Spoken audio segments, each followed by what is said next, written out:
Bien, dentro de los métodos de deshidratación, ¿cierto? También están las tecnologías y espesadores, ¿ya? O sea, obviamente, en función del contenido sólido, los relaves pueden clasificarse en cuatro categorías, ¿ya?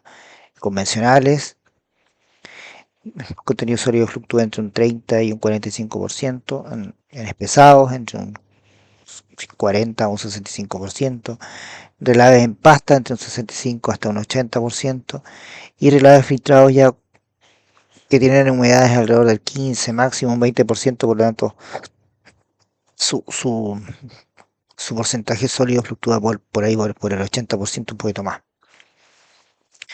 Entonces, ¿por qué hablamos de esto? Los espesadores convencionales, muy presentes en muchas operaciones, presentan baja eficiencia hidráulica y energética, ¿ya? Por otra parte, los espesadores de alta tasa, high rate, han introducido floculación intensificada y geometrías modificadas para acelerar una sedimentación. Por otra parte, tenemos los espesadores de alta capacidad que permiten generar underflow de entre 65 y 70% sólido, pero es una operación difícil que requiere también además bombas de desplazamiento o bombas con una capacidad tal para transportar esa pulpa espesa debido a la rheología, ¿ya? Del material, ¿ya?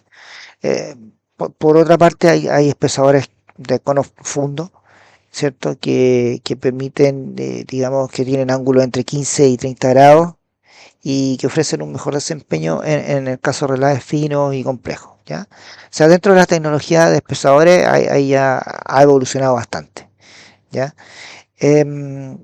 En lo que es la figura 8, que es como la continuidad del procesamiento de relaves, representa una de las herramientas más completas para comprender esta evolución tecnológica de lo que yo le estoy hablando, de los espesadores, ¿ya? Perdón.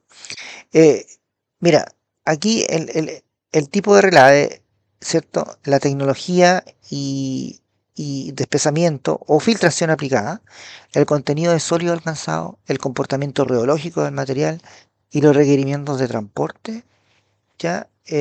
Todo esto se ve en esta página, ¿ya? Mira, lo más simple de entender es que a la derecha tenemos algunos ejemplos de relaves convencionales, relaves pesados, relaves en pasta y relaves filtrados, ¿ya? Pero ¿qué pasa con esto? Comenzando por la base del diagrama, ¿ya? Se observa el eje X con la concentración en peso de los relaves. Perdón, ¿ya? Que va desde valores típicos de 40%, ¿cierto? Hasta 80% en el caso de los relaves ya filtrados, ¿ya? Eh, en el eje horizontal está, se puede visualizar el y el estrés, ¿ya? El esfuerzo fluencia, ¿ya? Em, Esta tensión de corte, que está en Pascal, entonces representada en el eje vertical, ¿ya? Y esta tensión de corte es fundamental y es clave porque define en el fondo el comportamiento reológico del relave, ¿ya? Entonces, en la zona inferior izquierda del gráfico, ¿ya? Eh, podemos observar em,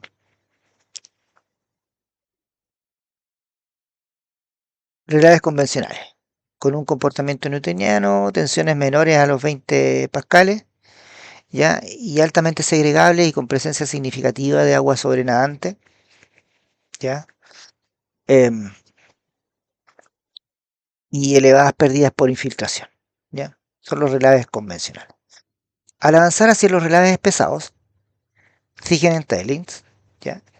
Eh, y en pasta, ya nos encontramos con que el comportamiento se vuelve no newtoniano, comportamiento geológico no newtoniano, ¿ya? Em, y lo que implica que las tensiones, digamos, van desde los 50 más o menos hasta los 800 pascal, pero lo que implica y lo más importante es que el flujo ya no es lineal en el gradiente de esfuerzo y su manipulación va a requerir obviamente bombas importantes o desplazamiento positivo, ¿cierto? o centrífugas de alta capacidad, incluso transporte por camiones o correas cuando alcanzan un valor de torta filtrada, acá, ¿ya? Entonces, en el centro de la figura se describe la transición de estos estados. Pues, cada zona está asociada a un conjunto de características operativas, como eh, relaves convencionales, relaves pesados, relaves en pasta y relaves filtrados, ¿ya? Y como ya dije en un inicio, las imágenes del lado derecho complementan la figura con ejemplos visuales, ¿ya? Pero básicamente esta, esta gráfica o este esquema nos permite identificar tanto el esfuerzo que se requiere para el transporte y para la movilización de estos relaves, dependiendo de su concentración de sólido, ¿cierto? Y de dónde se ubique el fluido, si en una zona newtoniana o en una zona no newtoniana. Entonces, básicamente nos permite identificar, de acuerdo a los tipos de relave, el comportamiento, qué comportamiento reológico tiene, ¿ya? Y qué porcentaje de sólido nos representa, ¿ya? Desde una perspectiva de gobernanza, como es la que estamos analizando, esta figura no solamente ilustra una progresión tecnológica, sino también un gradiente de control ambiental y reducción de riesgo. Obviamente, a medida que vamos aumentando, ¿cierto?, el contenido de sólido y modificamos la reología del sistema, reducimos las pérdidas hídricas, reducimos la presión intersticial, la licuefacción potencial también se reduce y la huella física del depósito. Pero, simultáneamente, al reducir eso, por otro lado, aumentan también los costos de operación, los requerimientos de mantenimiento, la necesidad de mayores equipos y la necesidad de una planificación detallada, no solamente para lograr ese objetivo, sino que para el transporte, disposición y consolidación. O sea, en resumen, esta diapositiva no solo es un esquema técnico, digamos, es una herramienta estratégica para seleccionar la mejor alternativa de tratamiento y disposición de relave, considerando, ¿cierto?, temas de rendimiento operativo, temas de sostenibilidad, de regulación ambiental, de aceptación comunitaria. ¿Ok? Dentro de lo que son los métodos de deshidratación mecánica, tenemos algunas técnicas que de centrifugación, ya que se usan tanto para sedimentar o para filtrar. ¿Ya? O sea, en procesos donde la fracción fina es dominante, como sucede en muchas operaciones modernas de molienda, ultra fina o minerales complejos, las técnicas gravitacionales que pasan no logran resultados satisfactorios. ¿Ya? Entonces acá las tecnologías centrífugas se posicionan como una herramienta indispensable. ¿Ya? Porque las centrífugas van a aplicar aceleraciones varias veces superiores a la gravedad terrestre, generando campos de fuerza capaces de separar las partículas finas, ¿cierto? Y recuperar hasta aproximadamente un 90% de agua, ¿ya? ¿Qué pasa con esto? Que desde el punto de vista operativo, esta tecnología obviamente presenta ventajas clave, digamos, con restricciones hídricas, ¿ya?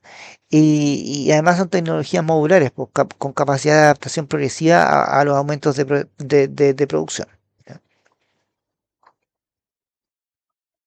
Otro de los métodos de deshidratación mecánica dentro de lo que son las técnicas de centrifugación en sí son los hidrociclones, ¿ya? Eh, En el contexto del procesamiento de minerales, los hidrociclones han dejado de ser únicamente equipos de clasificación para convertirse en herramientas estratégicas dentro de los sistemas de deshidratación. ¿Ya? O sea, ¿por qué digo esto? Porque su funcionamiento se basa en la utilización también de fuerzas centrífugas inducidas por una alimentación presurizada. Esta alimentación presurizada genera una separación eficiente de las partículas sólidas dentro, ¿ya?, del hidrociclón, ¿cierto? Y con respecto al líquido, en cuanto a su función, tamaño, forma y densidad relativa, ¿ya? La figura 9, que ustedes ven aquí al ladito, ¿cierto? Eh, Nos muestra una vista de perfil de un hidrociclón, destacando componentes claves como por ejemplo la entrada tangencial, ¿cierto? Del flujo pulpa, que es la alimentación donde la suspensión presurizada, ¿cierto?, ingresa generando un flujo en espiral. El vórtex, ¿cierto? Vórtex, que es un tubo de extracción del flujo interno, que capta principalmente las partículas más finas junto con el agua. Por otro, Por otro lado tenemos la estructura, que es el cono, que es la sección cónica donde ocurre la clasificación gravitacional centrífuga, ¿ya? Y obviamente este ángulo que está acá, bueno, se me pierde el mouse, pero el ángulo que está acá afecta sin lugar a duda la residencia del material y eficiencia de corte, ¿ya? Tenemos el apex, mm, mm, perdón, em, o el underflow, ¿cierto? Que es la zona de descarga, con un orificio en la salida inferior, aquí, por donde se descarga el flujo concentrado, el underflow compuesto por partículas más gruesas. Por arriba salen las más finas, por abajo salen las más gruesas, ¿ya? Bueno, se observa también una zona de desgaste. Ay, el mouse. eh, de componentes externos, ¿cierto? Y desde el punto de vista técnico, el rendimiento de un hidrociclón está influenciado por algunos parámetros de diseño y de operación, como el diámetro del ciclón, tal cual lo dice acá, que define la capacidad de tratamiento, la abertura del apex, que determina la proporción de sólidos en el underflow, el diámetro del vortex, que controla el split de agua hacia el overflow, la presión de alimentación, sin lugar a dudas, es una de las variables más importantes, porque permite alcanzar un equilibrio entre el tratamiento y un equilibrio entre la capacidad de tratamiento y la separación efectiva. Y también, como les decía hace un momento, el ángulo del cono, que es cierto, incide, el ángulo del cono, que incide el tiempo de residencia y por supuesto que en la cantidad, en la compacidad del flujo inferior. En operaciones de relave, la implementación adecuada de ciclones puede alcanzar concentraciones de sólido superiores al 70% en el underflow, ¿ya? Lo que permite reducir la carga hidráulica hacia equipos posteriores, como por ejemplo pueden ser espesadores de alta densidad, filtros prensa o sistemas de disposición en pasta, ¿ya? Y esto es especialmente relevante en contextos donde se manejan grandes volúmenes de agua, con limitaciones de espacio, o donde se busca eficiencia energética, ¿ya? Otra ventaja de estos equipos es la robustez y velocidad de instalación de estos dispositivos, ¿ya? O sea, pueden implementarse de forma modular, con una relativamente baja demanda energética comparados con otros equipos rotatorios o con filtros, y con una adaptabilidad a los cambios o caudal o los cambios de caudal o de procesamiento, y también de la composición mineralógica, ¿ya? Ahora, bajo esta lógica de la gobernanza técnica de los relaves, los hidrociclones obviamente se integran dentro de circuitos híbridos de deshidratación, que lo vamos a ver también dentro de lo que son tecnologías en diapositivas siguientes. Bien. Las centrífugas sedimentadoras. También dentro de las técnicas de centrifugación, tanto para filtrar como para sedimentar, está la sedimentación centrífuga. Ya, las centrífugas sedimentadoras representan una de las tecnologías más avanzadas de deshidratación de relaves finos. Estamos hablando de principalmente para partículas menores de 10 micrones. Estas máquinas operan con tazones giratorios a alta velocidad, aplicando fuerzas G que permiten separar sólidos finos incluso en polpas con baja diferencia de densidad, ¿ya? Hay diseños industriales que alcanzan diámetros, estamos hablando de diámetros de tazón de 15 a 150 centímetros, con capacidades desde 0,5 hasta 70% sólidos, dependiendo de la naturaleza del relave, ¿ya? Pero básicamente aquí el rendimiento va a estar influenciado por el tamaño de partícula, por la concentración inicial de sólido y la incorporación adecuada de algunos floculantes, ¿ya? Y obviamente o sea, un aspecto distintivo de esta tecnología es que permite obtener tortas con una humedad final entre 5 y 40%, ¿ya? Otra técnica son los filtros centrífugos, ¿ya? También conocidos como centrífugas de filtrado, ¿ya?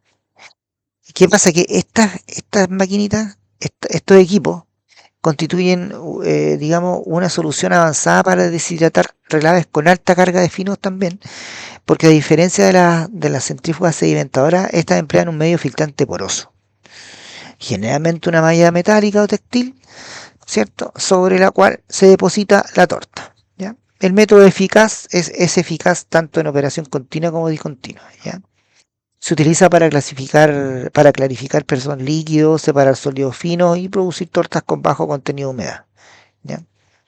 Eh, Estas tecnologías deben ajustarse cuidadosamente al tipo de floculante usado y en operaciones es posible adicionarlos en las zonas de sedimentación para mantener la estructura del flóculo bajo cierto cisalle, parámetro. Una dosificación incorrecta que puede causar en estos filtros la rotura, disminuyendo la eficiencia y recuperación de agua y afectando obviamente la calidad de la torta. ¿Ya? En esta sección estamos revisando esta tabla donde nos indican las características de las centrífugas de sedimentación y filtración. O sea, la tabla 1, tomada del artículo de Han Roy, el año 2024, ofrece una síntesis comparativa de los distintos tipos de centrífugas utilizados tanto en sedimentación como en filtración. ¿Ya?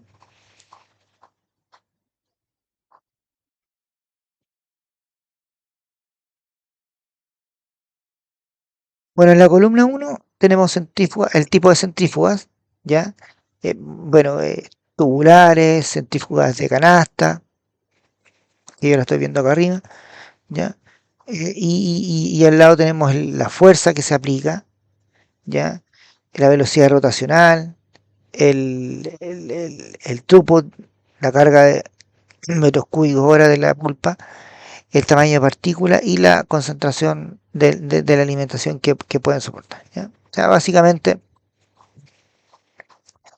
es una tabla donde me entrega las características de estas centrífugas de sedimentación y filtración, ¿ya? O sea, bien.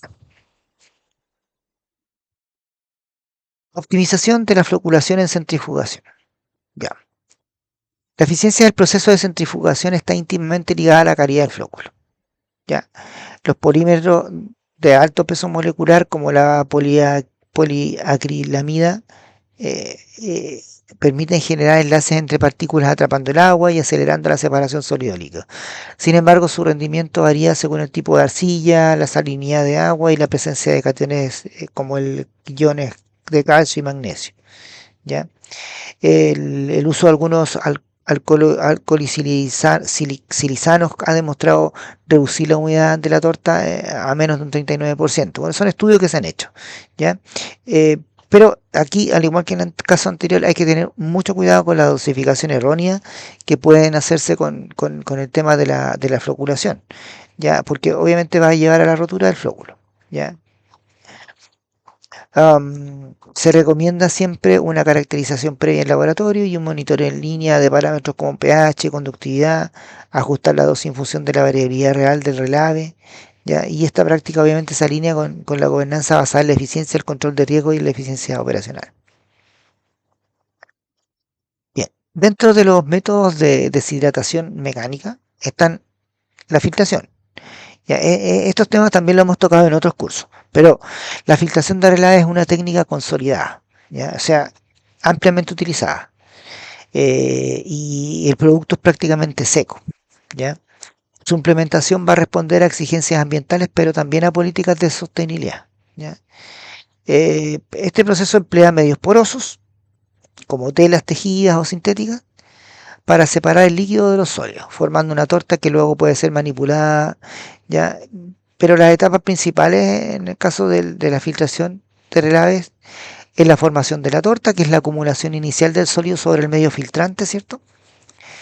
La reducción propiamente tal de humedad, donde mediante presión o vacío, dependiendo del equipo filtro, expulsa el agua intersticial.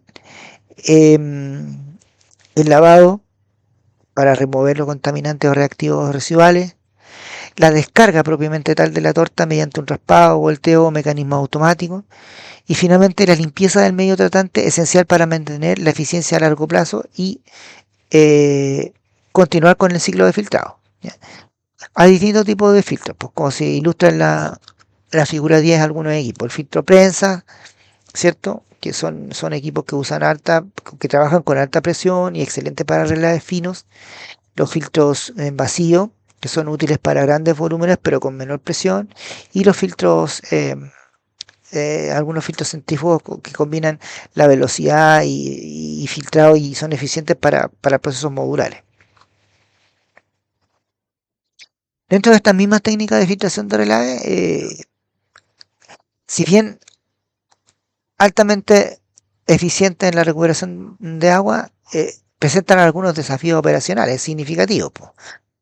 Nuevamente los finos, cuando se trata de fracciones muy finas y comportamiento coloidal. ¿Ya? Generalmente las tortas filtradas alcanzan humedad entre 15 y 20-25%, aunque procesos intensificados pueden lograr valores de hasta el 30%. ¿Ya? Va a depender de la configuración y obviamente de las características del relave. Como yo les decía, en relaves con partículas menores a 200 micras, muy comunes en operaciones de molienda ultrafina, la eficiencia de filtrado se reduce y va a generar tortas un poco más húmedas, adherentes y difíciles de manejar. ¿Ya? Por lo tanto, tal cual dice ahí, algunos factores que dificultan el proceso de filtración son las características propias del relave, o sea, el contenido mineralógico, el nivel de oxidación y el grado de liberación. ¿Ya? Otro de los factores que también afecta el relave es el tamaño de la partícula. Estamos hablando de rasgos entre 10 y 100 micrones que forman estructuras muy compactas y de baja permeabilidad. ¿Ya?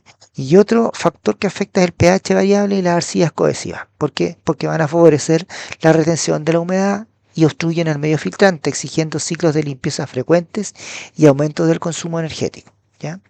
Y en resumen, ahí requiero más tiempo para los ciclos, por lo tanto se me reduce la capacidad de tratamiento.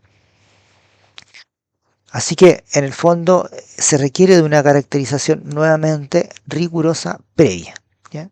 Y un diseño de proceso que integre tecnologías auxiliares, por ejemplo la floculación química, la preconcentración o filtración a etapas múltiples. Bien, y a continuación les voy a comentar sobre los circuitos híbridos, que era un poco que lo mencionamos en las diapositivas anteriores. ¿Ya? A ver, ¿qué pasa? Los circuitos híbridos representan una estrategia avanzada en la gestión de relave donde se integran tecnologías en serie. ¿Para qué? Para optimizar la eficiencia global del proceso. ¿Ya? O sea, el objetivo es minimizar la humedad, digamos, de disposición, aumentar la recuperación de agua y mejorar por ende la eficiencia energética. Son circuitos que comienzan con una sedimentación por gravedad o cribado, donde se remueven las partículas gruesas y se recupera el agua libre. Luego se incorporan etapas de centrifugación o filtración para reducir la humedad intersticial y en algunos casos también se integran tratamientos térmicos o químicos finales. O sea, estamos hablando de todo lo que hemos visto, po. Sedimentación por gravedad, centrifugación, filtración y finalmente tratamientos térmicos finales. ¿Ya? Eh, eh, por ejemplo, una configuración frecuente de eficiencia es la combinación de hidrociclones con espesadores. Eso se está usando mucho ahora último en las nuevas plantas de relaves que se están, digamos, construyendo y ya están operando. ¿Ya? O sea, ¿qué es lo que pasa? La corriente que llega al espesador está diluida pero bien clasificada. Esa es la gracia de utilizar los hidrociclones aguas arriba de los espesadores. ¿Ya? Permite un mejor desempeño en el underflow, ¿ya? Y como todo en la vida también presenta desafíos con los materiales finos. ¿Ya? Eh, desde, desde el punto de vista de la gobernanza técnica, estos esquemas van a permitir una resiliencia operativa, modularidad para escalar el proceso, ¿ya? Y obviamente van a cumplir criterios de economía circular al permitir la reutilización del agua recuperada dentro del mismo sistema. Pero a continuación les voy a mostrar yo acá la figura número 23, que dentro de este contexto global de la minería moderna, eh, y estamos claros que ya no podemos depender de soluciones únicas ni lineales, están las configuraciones de circuito híbrido que le había mencionado, pues, ¿ya? En la figura 11 se presentan alrededor de 12 configuraciones híbridas, ¿ya? Desde opciones 1 y 3, que son sistemas básicos, que básicamente incluye espesadores gravitacionales, ¿ya? Y estos sistemas van a ofrecer un primer nivel de concentración hasta un 60-65% sólido, ¿ya? Son adecuados como pretratamiento o contextos de baja exigencia hídrica, ¿ya? Tenemos otras opciones, la 4 a la 6, que son acoplamientos de espesador y filtro, donde integran espesadores más filtros, ya sea vacío o presión, ¿Y qué pasa cuando yo eh, mezclo lo que son espesadores y filtros? Ahí lo que estoy haciendo,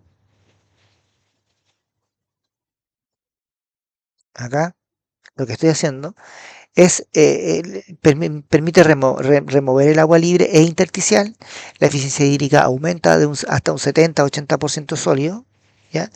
Aunque a costa de mayor complejidad operativa. ¿Ya? Y estas configuraciones son recomendadas en plantas que buscan reducir el volumen final de almacenamiento o reutilizar el agua del proceso en forma pero full intensiva. ¿Ya? Ustedes no alcanzan a ver los números ahí, pero luego tenemos los circuitos 7 al 10, circuitos con separación previa, o sea, incorporando hidrociclones, ¿ya? Este,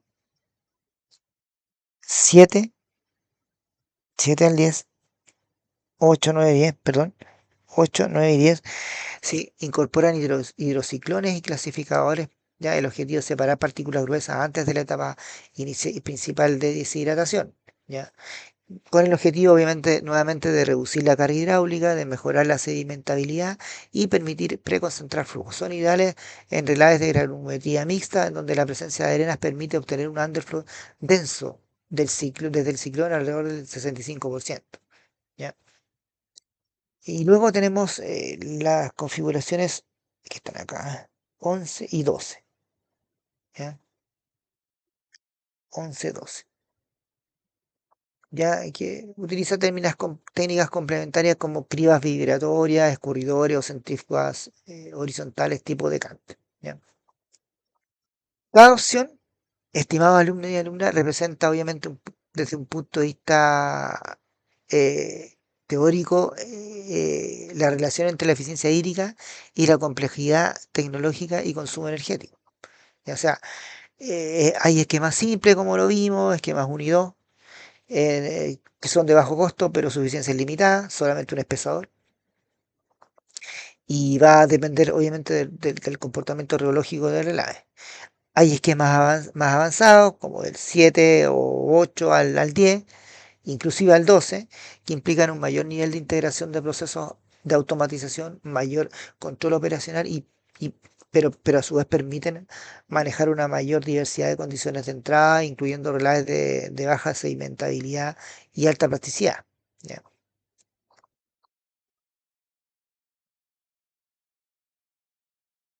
Bien. Si hacemos una evaluación comparativa de las tecnologías que hasta el momento hemos visto de la deshidratación de relaves, nos vamos a dar cuenta que la elección debe basarse obviamente en una evaluación comparativa. ¿Ya? Eh, que considere el balance entre eficiencia de recuperación de agua, el contenido de sólido, el consumo energético, la huella hídrica y la estabilidad del relave. ¿Ya? Eso es fundamental.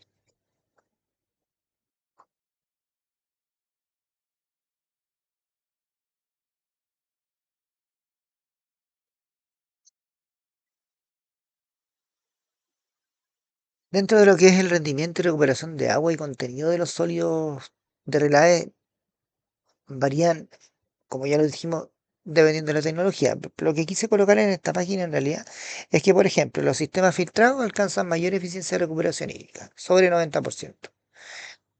Los circuitos híbridos entre 89 y 70%. Las tecnologías de relaves pesados, 65%. Convencionales, 50%. ¿Ya? Y los sistemas mixtos, digamos, hidrociclones, combinan hidrociclones y crías vibratorias, representan una solución eficiente, pero para arenas gruesas, con menor costo de operación y alta eficiencia hídrica.